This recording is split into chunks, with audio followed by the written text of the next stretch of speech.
Hi guys, I'm the Triple I writer and today I'm going to tell you the story of Jack and the Beanstalk. The Spriggans had been extremely wealthy for generations. Not until a great slump in share prices of Spriggans Coal Private Limited and the recent mysterious sabotages of his company's major industrial plants had made Jack Spriggans the 13th nearly bankrupt. To restore Spriggans back to his former billionaire status, Jack the 13th took the great risk. Jack the 13th remembered the recurring tale that his mother had told him when he was young before bedtime. It was about his forefather, Jack the First, who chanced upon some magic beans that grew into a giant beanstalk, discovering and retrieving from it various valuable treasures that could last for generations. In the end of the story, Jack the First prevented a giant from climbing down the earth by cutting down the beanstalk, killing the giant in the process. That was the Spriggans' proclaimed origin of their wealth. Jack the 13th had strong faith in his ancestral legend, even though many of his peers regarded it as a fairy tale, and his faith was backed by a recent discovery somewhere in the attic, an ancient map that revealed the exact location of what used to be a giant beanstalk. He went there with all the necessary tools and began digging until he found what he was after. Eventually, he dug out the magic beans, but as expected, they were dead beans that could not be made to sprout again. That did not dishearten Jack the 13th one bit, as he, using all his fortunes and all the funds he had raised, invested in the extraction of the DNA of the dead magic bean cells in order to reproduce another. After many failed attempts, Jack the 13th had finally made it. His new magic beans had grown into a gigantic beanstalk that reached the sky in a fortnight, and Jack the 13th began his climb.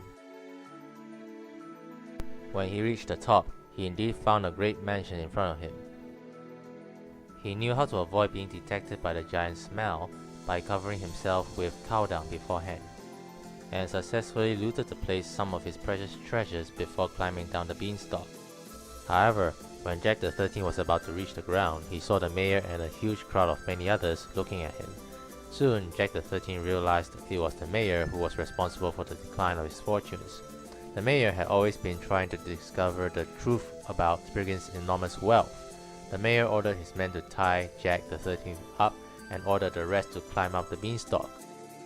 As he was gagged, Jack the 13th was unable to tell them how to avoid being detected by the giant, and there was more than one giant, unlike the legend he had heard from his mother. Soon there were screams and cries for help coming from the mayor's intercom. The mayor ungagged Jack the 13th and asked him what was going on. Jack the 13th told the mayor about the giants and told him to cut down the beanstalk immediately. The mayor used his binoculars and indeed saw a giant coming down the beanstalk, so the mayor ordered his men to grab the largest sword they could find.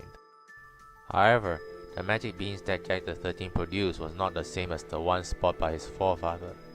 They were actually genetically modified as a result of Jack being too impatient in achieving the results he intended. Thus, the genetically modified beans produced a beanstalk that was so strong and tough as steel that it broke the sword that scratched it. The mayor then tried using fire, bazookas, and even rocket launchers, but to no avail. Thus, the people had no choice but to face the giant with all the weapons they got, but the giant's ability to regenerate itself nullified most of their ballistic attacks. When the giant was finally defeated, the city had depleted most of its resources and the mayor was killed in the process.